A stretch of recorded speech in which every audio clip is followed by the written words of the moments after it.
Olá, Lagoinha, bom dia, boa tarde, boa noite, independente de onde e quando. Estamos iniciando mais um GC Online aqui no nosso campus online de Lagoinha Natal Centro. Seja muito bem-vindo ao nosso estudo dessa noite. Antes de a gente começar o nosso estudo, eu quero questionar algo para você. Você já teve que sacrificar alguma coisa na sua vida? Você já teve que sacrificar aquele lanche por causa da quantidade de calorias? Você já teve que não comer alguma coisa para não engordar? Meu Deus, todo sacrifício é válido. Esse é o tema do nosso estudo de hoje. Lembrando que é um tema livre, então você, líder de GC, fique à vontade. Nós estamos apenas dando uma sugestão para você. O nosso tema de hoje será verdadeiro sacrifício.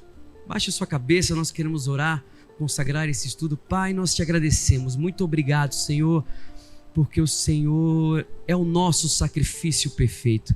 Nós queremos consagrar esses breves minutos que estaremos aqui conversando acerca de tudo que o Senhor faz ao nosso favor. Abençoa cada um que nos ouve e nos assiste nesse momento, independente de onde, de quando, que a tua graça, Pai, se revele em todos os momentos. Nós te damos toda a honra, toda a glória e todo o louvor, em nome de Jesus. Amém. Vamos louvar ao Senhor?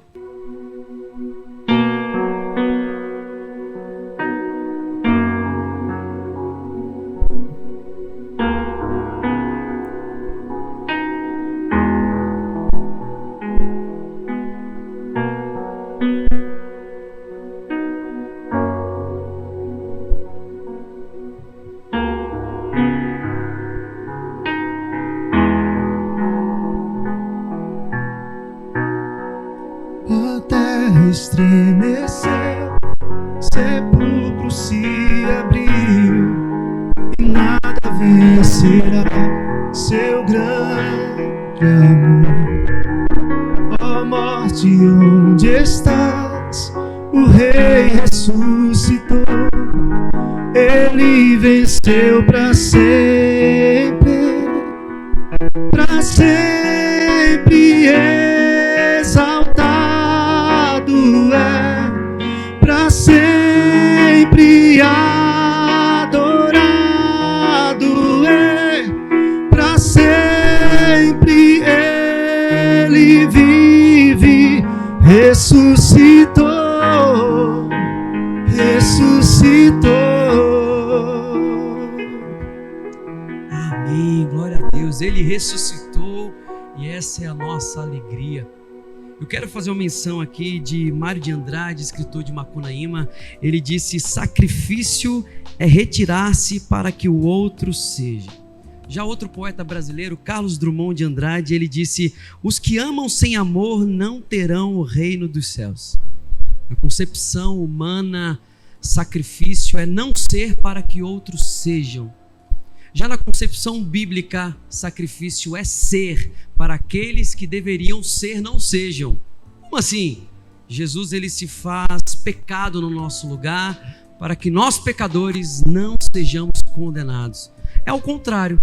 A concepção humana, ela é muito humanista, obviamente, ela é muito contraditória contra a palavra, mas a palavra dos céus dizem pra gente que Jesus fez sacrifício e pecado no nosso lugar para que nós pudéssemos ser livres da morte eterna.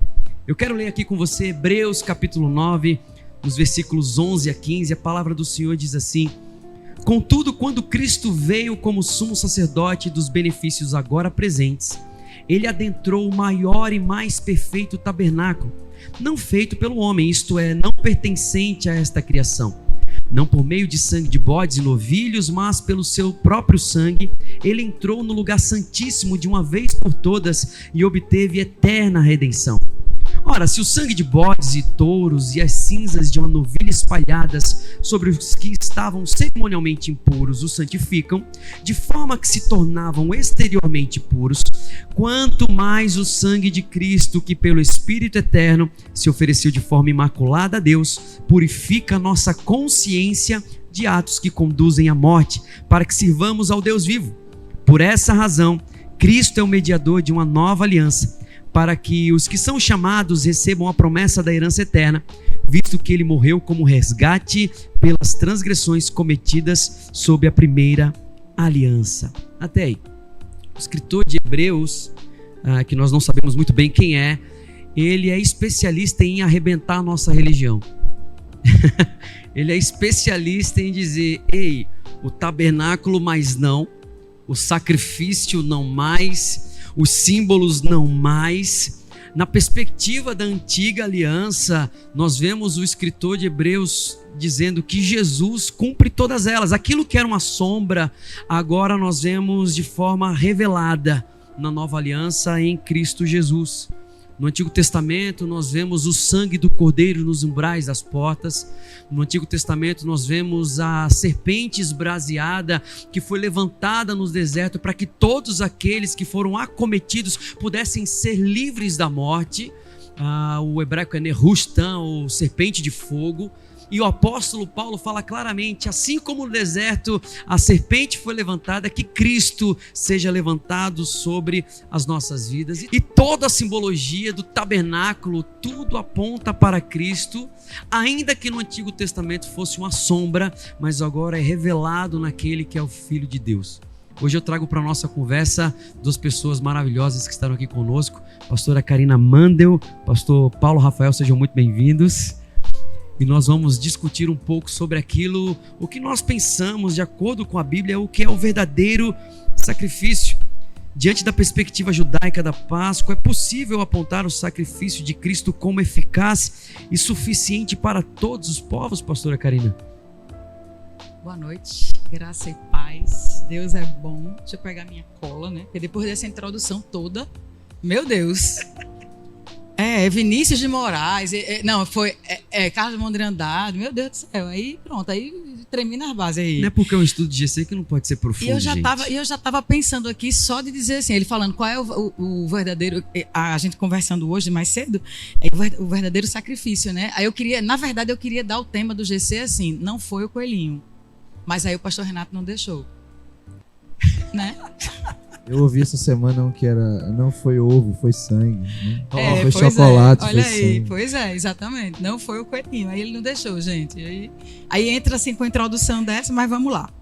A gente percebe, como o pastor Renato na sua introdução falou, que tudo no Antigo Testamento ele apontava para Cristo, não é? E as simbologias do Antigo Testamento, elas foram substituídas, né? Inclusive o sacrifício, né? O sacrifício que antes eram de animais que apenas cobriam pecados, foi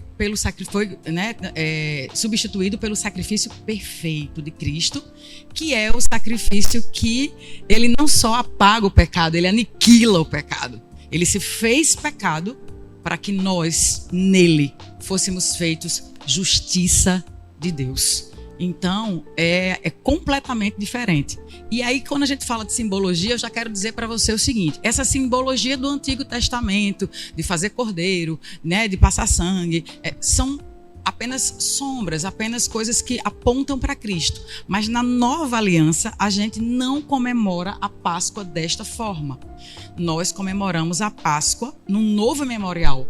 Jesus, na época da Páscoa, inclusive foi quando ele foi morto e ressuscitou, era a época de Páscoa. Ele juntou os discípulos e fez o quê? O nosso memorial, a ceia. Então, a ceia, ela tem uma importância muito grande na simbologia do Novo Testamento. Porque no Antigo Testamento era um cordeiro, aquele sangue era aspergido, né, nas portas, nos umbrais, para mostrar, né, que aquele povo tinha aliança, então a morte não chegava lá. E hoje, olha que coisa linda, né? O sangue de Jesus está sobre as nossas vidas, nos cuidando, nos livrando. E é exatamente isso, só que com profundidade, com uma eficácia muito maior, né? Porque o sangue de Jesus, ele é muito eficaz, é perfeito, não é? Porque a gente sabe que muitas vezes quando a gente conversa sobre essa questão de sangue, as pessoas falam assim, mas por que o sangue? Né? Porque sem derramamento de sangue não há remissão de pecados, e ele precisava fazer isso. Então, quando a gente olha para Cristo, né, quando a gente olha para aquela sombra toda, né, do cordeiro e daquele sangue que era... Tinha muitas outras simbologias, tinha as ervas amargas, tinha os pães asmos, né, tinha uma série de coisas. Preparação como se fosse para uma viagem, isso, comer apressadamente, porque a Páscoa é passagem. E a gente, no Nova Aliança, a gente tem uma passagem da morte para a vida, da escravidão para a liberdade. Então, eu resumi, eu tive esse... Deus me abençoou hoje para que eu respondesse essa pergunta com um versículo. Um versículo não, um trecho, né? Quando você me pergunta se o sacrifício de Jesus ele foi baseado na Páscoa judaica, né? Se ele é suficiente para alcançar todos os povos. E aí a gente vai para 1 Pedro, capítulo 1, a partir do 18 até o 21, diz assim: portanto, estais cientes de que não foi mediante valores perecíveis como a prata e ouro que fostes resgatados do vosso modo de vida vazio e sem sentido, legado por vossos antepassados.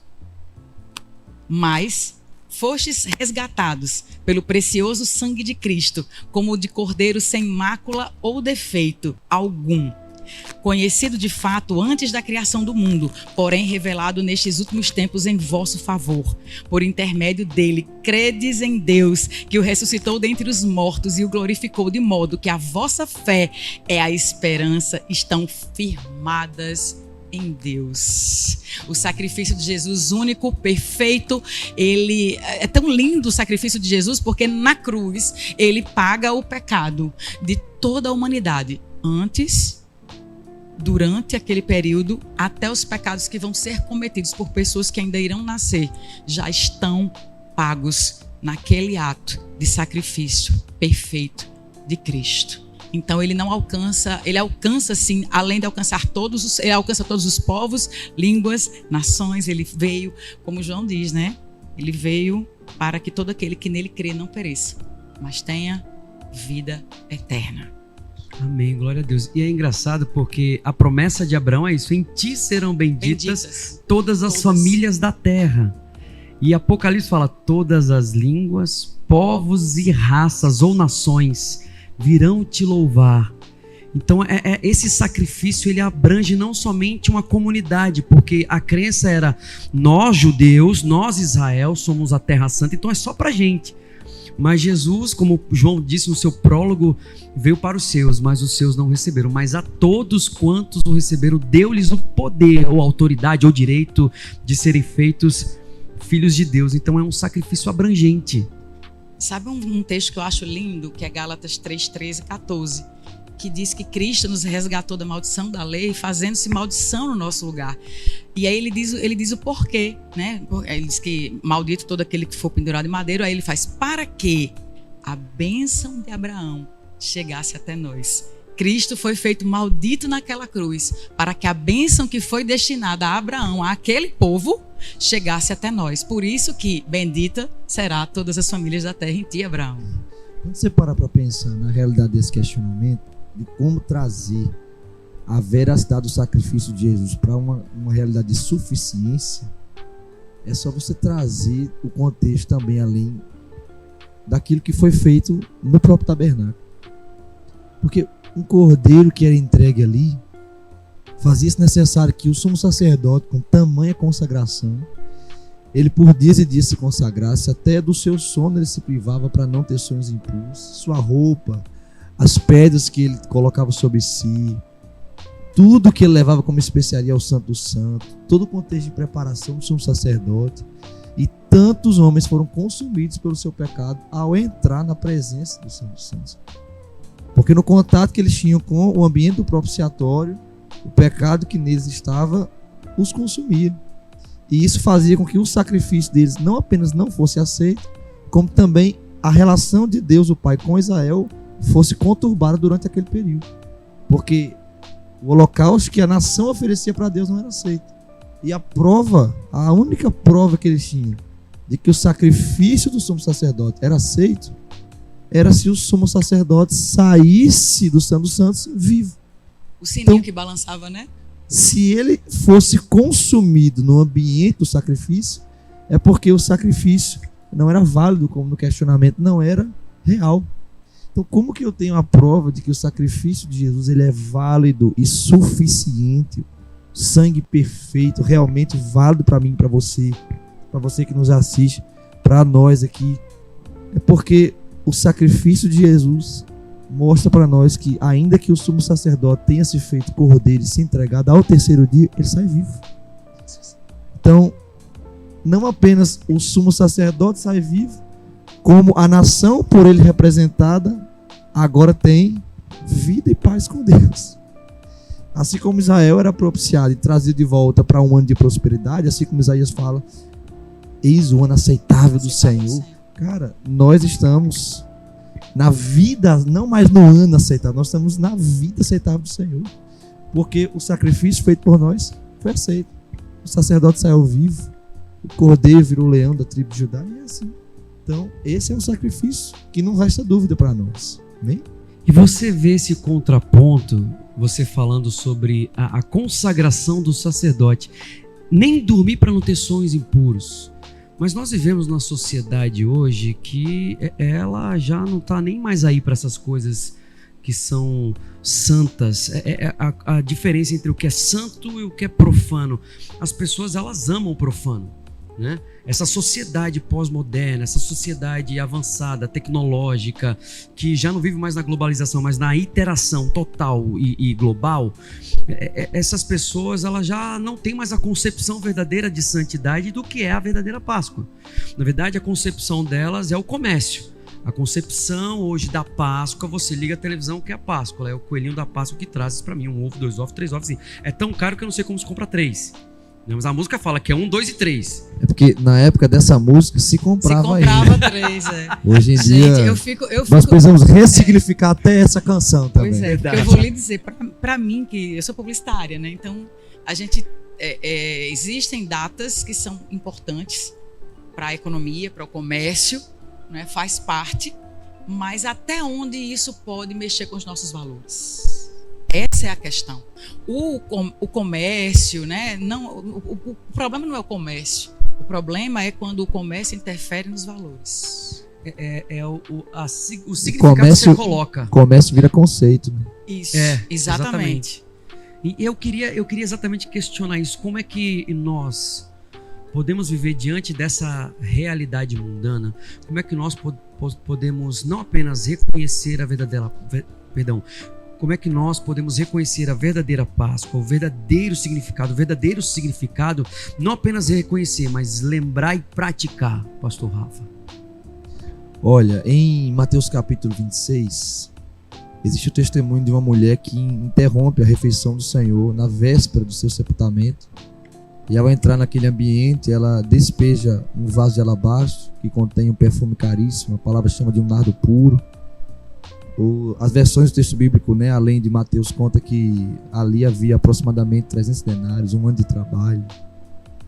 E eu acho, meu pastor, que a forma mais eficaz de nós não perdermos a essência daquilo que é para nós o sacrifício de Jesus, o contexto da Páscoa, é eu sempre me lembrar que o conceito máximo do ambiente pascual é a consagração não apenas do Cordeiro de Deus que foi entregue, mas a nossa vida também, para não perdermos esse valor.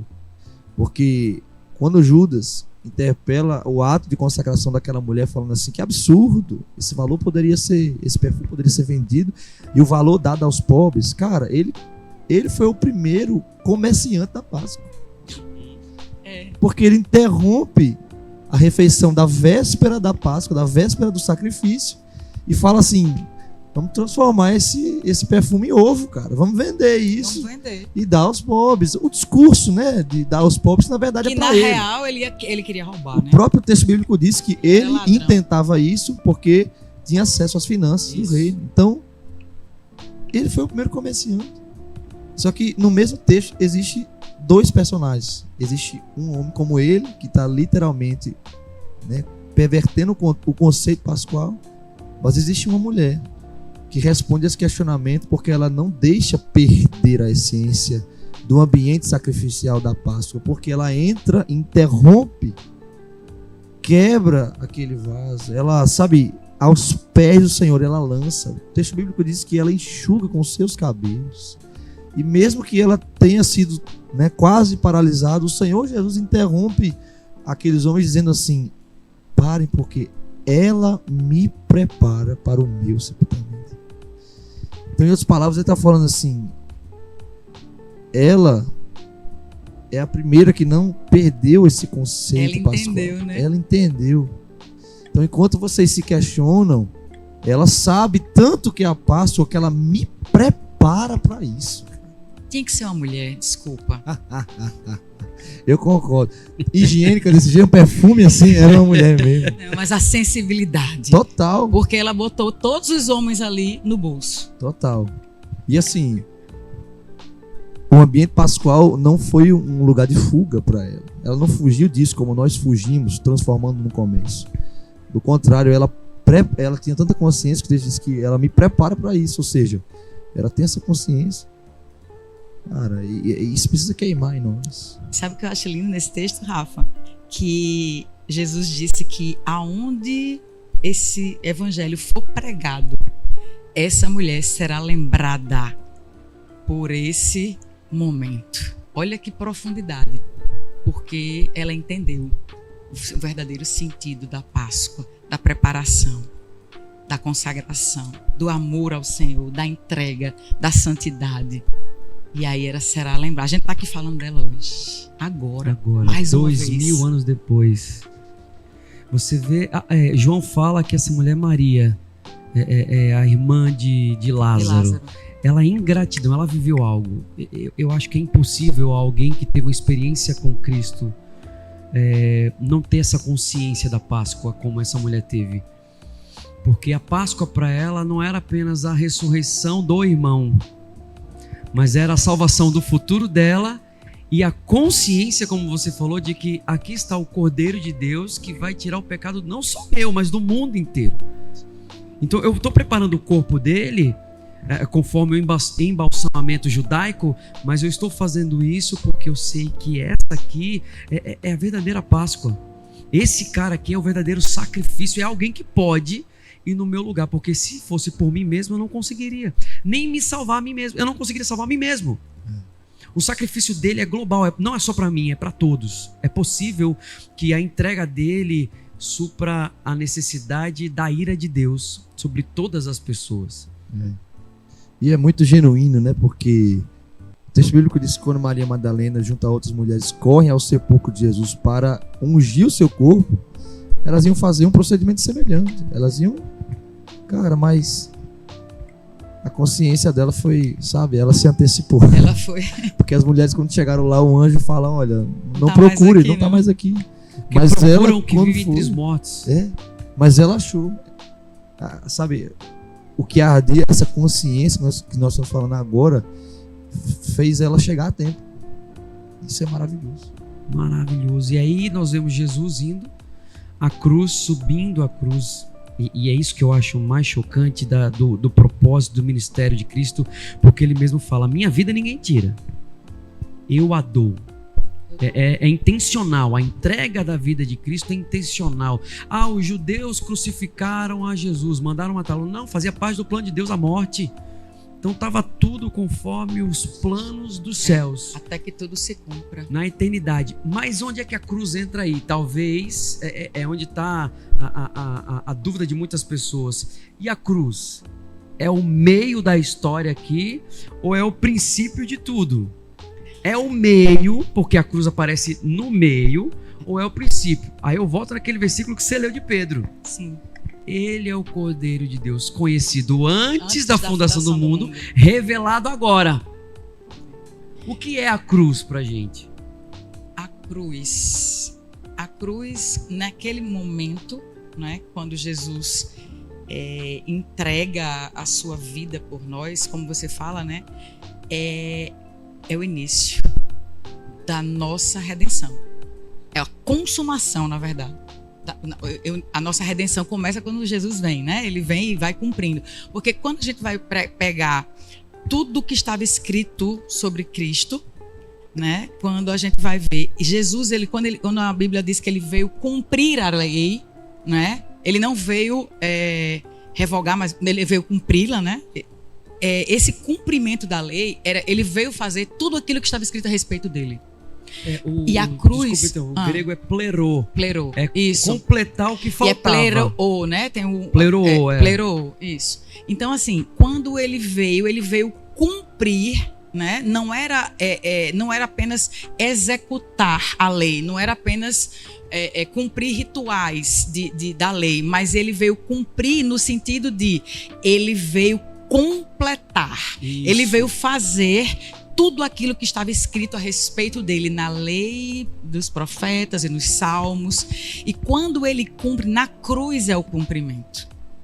A cruz é o ápice, é o cumprimento, é aonde ele realmente assume o nosso pecado. Inclusive você falou isso no culto domingo aqui, uns domingos atrás, que naquele momento Deus dá as costas para Cristo. Por quê? Porque ele não podia compactuar com o pecado. É o Eli, lama sabachthani. Deus, meu Deus, o único lugar onde Jesus não chama Deus de pai, de paizinho, chama de, né, Deus meu, Deus meu. Então, naquele momento ali, né, quando ele diz está consumado. Se eu não me engano, é o Salmo 72 de Davi, que ele fala assim: Deus meu, por que desamparaste, né? E é nesse momento que Jesus, né, está desamparado pelo nosso pecado, né? E neste momento, quando ele... eu estava falando, como ele é um imã de pecados. Na cruz, ele atrai o pecado de toda a humanidade. Então, quando ele faz isso, quando Jesus tem, né, e ele entrega a sua vida por nós, quando ele derrama, né, o seu sangue por nós, o sangue clama naquela cruz. E quando a gente olha para esse sacrifício, né? É tão lindo, gente, porque Jesus, ele levou o nosso pecado, mas ele não pecou. A morte não podia segurá-lo. Não podia pará-lo. Então, quando o terceiro dia, o Espírito Santo, o sangue clama, o Espírito Santo age e ressuscita Jesus dos mortos. A cruz na verdade, para nós cristãos, a cruz é tudo que a gente tem. Enquanto para muita gente era o fim de uma vida, na verdade era o pra início nós é o da começo. nossa. É o começo da vida eterna, é a consumação da nossa redenção, é a nossa garantia de vida eterna, de comunhão com o Pai, de sermos templo e habitação do Espírito Santo, daquela bênção de Abraão que a gente já falou poder chegar para nós, e tantos privilégios. Porque estar em Cristo é um privilégio que Ele mesmo conquistou e fez questão de nos dar. Não faça ovo de Páscoa em formato de cruz, não. Então. Não, por favor, não entenda errado. Porque existe esse... Eles ficaram tudo doidos agora. Né? Eles viram uma brecha agora. Uma brecha, né? Misericórdia, não. Mas existe um conceito que tem chegado até nós por meio do Calvário que precisa permanecer. Porque a cultura evangélica demonizou a cruz. Sim. Não. Quando ela viu no ambiente, né, apostólico romano, né, dos nossos irmãos católicos, a cruz ser venerada, né, somente com o corpo de Jesus lá, isso nos causa um efeito rebote gigante. Só que quando você lê 1 Coríntios capítulo 15, Paulo começa a falar: olha, nem todos dormiremos, ou seja, nem todos nós vamos morrer, alguns serão arrebatados em vida, né? E ele fala: mas haverão alguns de nós que serão transformados e glorificados, ou seja, o corpo vai ser transformado, o corpo vai ser glorificado. E na conclusão do texto ele fala assim: isso acontecerá para que seja ouvido ou dito: a morte foi destruída pela vitória, ou pela vida, né? Depende da versão. E o texto continua dizendo: onde está a morte a tua vitória? Meu Deus. Onde está a morte o teu aguilhão? Em outras palavras, Paulo está dizendo assim: onde está a morte a tua cruz, o teu poder, a tua capacidade de matar? Onde está a morte a tua arma? Porque aguilhão é uma arma, um instrumento pontiagudo que feria. Onde está a cruz? Sua capacidade de matar. Cara, ao olhar para o ambiente da cruz, nós vamos nos lembrar de que a morte foi destruída pela vitória. Ao olhar para lá, nós vamos vê-la vazia, um sepulcro também aberto, e vamos nos lembrar que a morte, a cruz, o inferno, principados, potestades, coelho, ovo, chocolate, o que não tem aguilhão Em outras palavras, Paulo falou, a morte está desarmada. O aguilhão da morte, ele fala, é o pecado. Então Paulo diz, o aguilhão da morte é o pecado. Se a morte não tem mais aguilhão, é porque o pecado que podia nos matar, já não tem mais autoridade. O preço já foi pago. Tetelestai, o preço já foi pago, o que tinha que ser feito já foi feito, e como fala o escritor de Hebreus, de uma vez por todas ele adentrou ao mais perfeito tabernáculo, não dessa terra, porque não pode ser feito por mãos humanas, mas ele adentra nos dando acesso ao Pai. E a gente já parte aqui para o encerramento. Essa cruz que Cristo a venceu, talvez para os romanos tenha sido um grande espetáculo, né? Porque a violência foi um espetáculo, né? Para eles foi um grande espetáculo, foi um sucesso o espetáculo, mas para nós é o símbolo de que alguém decidiu ser no nosso lugar. Eu falei alguns domingos atrás que todos somos Barrabás. Pode parecer duro para muitas pessoas, mas Barrabás significa filho do Pai. Para que pudéssemos ser filho do Pai, o Filho de Deus morre no nosso lugar. Porque aquela cruz pertencia a Barrabás.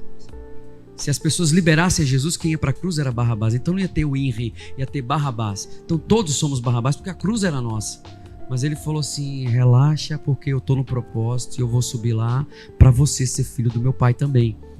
Jesus, ele acessa, ele segue esse propósito. E é engraçado que ele fala, olha, quem quiser vir após mim, tome a sua cruz e me siga.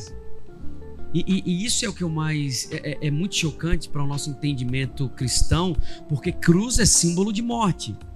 Nas entrelinhas, o que Jesus está dizendo é, Karina, Rafa, morra para você, agora deixa a minha vida existir em você. Porque ao mesmo tempo que a cruz é símbolo de morte, mas também é símbolo de vida. Então, a gente pega a nossa cruz, a gente morre. Você pega a sua cruz e você morre para você. É isso. Mas a gente ressuscita com ele. E ressuscita com ele. Paulo disse isso, né? Tem que ser. Aqueles que morrem com ele também ressuscitam com ele. Essa é a nossa esperança, a nossa certeza. É isso. Está chegando o tempo. E tem mais, viu, Rafinha? Presta atenção. Assim como ele é, nós seremos. Essa é a nossa esperança. E a morte, cara. Está chegando o tempo em que só os mortos ouvirão a voz do Senhor. Boa. Isso é forte. Quem não toma a sua cruz está surdo para Deus. Está surdo para a eternidade. Está completamente tapado, incapaz de ouvir, de discernir. Está até agora achando que é chocolate, que não está escutando, não está percebendo. Quem não tomou a sua cruz não morreu, cara. E só os mortos ouvem. Sabe, o Senhor Jesus faz questão de demonstrar em João 11, Lázaro morreu mesmo. Ele não dorme, ele não cochila, ele dorme. E quando chega lá, salta para fora. Os mortos ouvem a voz, cara. Essa é a nossa cruz. Precisa mesmo morrer. Inclusive, eu gosto. Paulo Barreto fala isso demais, né? Morra. Exatamente. Então a nossa dica, você que está nos assistindo hoje, morra. Porra, meu Deus do céu. Morra. Espero que não caia a transmissão. Só não se enterre, né? Só não se enterre, por favor, mas morra. E pastor Paulo sempre fala também, né, nessa questão de quando a gente morre para Cristo, para o mundo, mas a gente ressuscita com Cristo, e é tudo tão mais fácil. Não é? É tudo tão... quando você escuta a ministração do pastor Paulo, né, ele falando sobre essas coisas, sobre essas realidades, né, da nossa nova criação em Cristo, você faz, meu Deus, né, onde é que eu vivi a minha vida toda sem saber disso? Porque é essa realidade que Jesus, a cruz, traz para nós, é uma vida de comunhão com Deus. A gente, na ministração que Rafa fez, ele fala sobre a prioridade, que é Cristo. E, nossa, quando Cristo é nossa prioridade, quando a gente toma a nossa cruz, quando a gente carrega a cruz, somos Barrabás, né? E a gente caminha com essa cruz e caminha com Cristo, né? Pode ter uma certeza, o sangue pode estar dando na canela, mas o fim é de vitória. Então, é Mateus 16. Quem quiser quiser ganhar a sua vida deve perdê-la. E tomar a cruz é exatamente isso. Eu ganho a minha vida porque a minha vida, na verdade, é a vida dele. Né? E essa vida, essa jornada humana é muito passageira, mas a glória que vem é eterna. Eu acho que as palavras de Paulo que chamam a atenção é que a nossa leve e momentânea tribulação não se comparam ao eterno peso de glória. E a gente fica logo desejando que Jesus volte, né? Volta logo, Jesus. Ou que a gente morra agora, né? Né? Pra quem morreu, sexo e juízo, meu filho. Já pois começou. Pois é. Ou então, as também palavras de Paulo, logo depois que ele fala sobre a ceia, ele fala: se a nossa esperança em Cristo é só nessa vida. É só nessa vida, nós somos dignos de pena. Nós somos dignos de pena. E ele ainda continua falando depois, ele fala assim: porque o último inimigo a ser destruído é a morte. Porque para quem já morreu, mesmo? Para quem já morreu, a morte é só a nossa última vitória dessa jornada, porque o resto é eternidade, né? E nós passamos, a gente podia ficar aqui mais um tempo, mas não dá. Não dá, né? Mas nós passamos já da morte para vida. Nós já vivemos o nosso pesar, a nossa Páscoa. Nós já vivemos a nossa passagem em Cristo. Inclusive, né, pastor, a nossa vida eterna já começou. Já? Nós somos eternos. A nossa vida eterna já começou. Então a gente agora é só esperar o Senhor voltar, o corpo ser glorificado, viver e partir pro abraço. Quem quiser deixar algo de Páscoa pra mim, é condomínio Bosque das Árvores, Avenida Gandhi, ali em Nova Panambi, casa 107. Eu aceito qualquer sabor, marca, qualquer um. Ou pode levar direto na igreja, ele tá lá também. Tá lá todo dia todo na igreja. Eu também tô aqui é todo até dia melhor, mim. é até melhor, porque lá em casa eu chego só pra dormir. Na igreja eu já como durante o dia. Lá. Os meus pode deixar no meu nome, aqui na centro também, no centro Antônio também. Basílio 2336, vem pra cá. Escreve bem o nome, senão vai dar o ganho. Porque senão alguém pode comer, né? Tem que botar meu nome lá. Oi, gente, papo gostoso hoje. Infelizmente ele vai ter que acabar. Eu quero agradecer vocês, pastora Karina Mano, pastor Paulo Rafael. Muito obrigado por aceitar essa loucura. Pra mim é uma honra, né? Não tá aqui, ó, só, eu tô rodeado aqui. Eu não sabia nem como é que fazia isso. A gente tá vivendo e aprendendo. Porque aqui a gente aprende todos os dias, né? Quero agradecer também ao nosso querubim da guarda, Tingo. Muito obrigado, querido. Virgínio, que hoje se doou com tanto amor, cantando aqui. Deus abençoe a vida de vocês. Vamos agradecer ao Senhor. Pai, nós te agradecemos. O Senhor é a nossa Páscoa. Jesus, Tu és a nossa Páscoa. Tu és o nosso Cordeiro Pascal. O Senhor foi imolado naquela cruz por amor de todos nós. Aliás, o Senhor decidiu subir aquela cruz quando ela tinha o nosso nome, dizendo: eu vou morrer para que vocês possam ter vida. Nós te agradecemos. Que nessa semana de Páscoa, Pai, que a Tua graça esteja sobre cada pessoa que esteja nos assistindo, esteja nos ouvindo agora. Que seja a melhor Páscoa da história da vida de cada pessoa, de cada família. Que de fato Jesus Cristo seja o centro dessa festa. Jesus Cristo seja o centro dessa comemoração. Porque Páscoa não é tristeza, mas alegria. Porque nós não estamos mais mortos nos nossos próprios delitos, como disse Paulo. Mas o Senhor nos deu vida quando estávamos mortos. E por isso nós te agradecemos em nome de Jesus. Amém. Vamos louvar?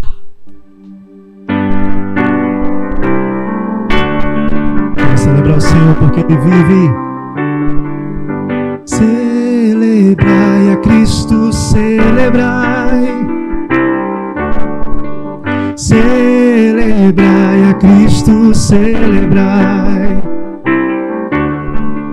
Celebrai a Cristo, celebrai. Celebrai a Cristo, celebrai. Ressuscitou, ressuscitou, e hoje vive para sempre. Ressuscitou, ressuscitou, e hoje vive para sempre.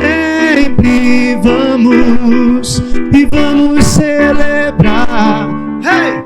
E vamos celebrar, e vamos vamos celebrar.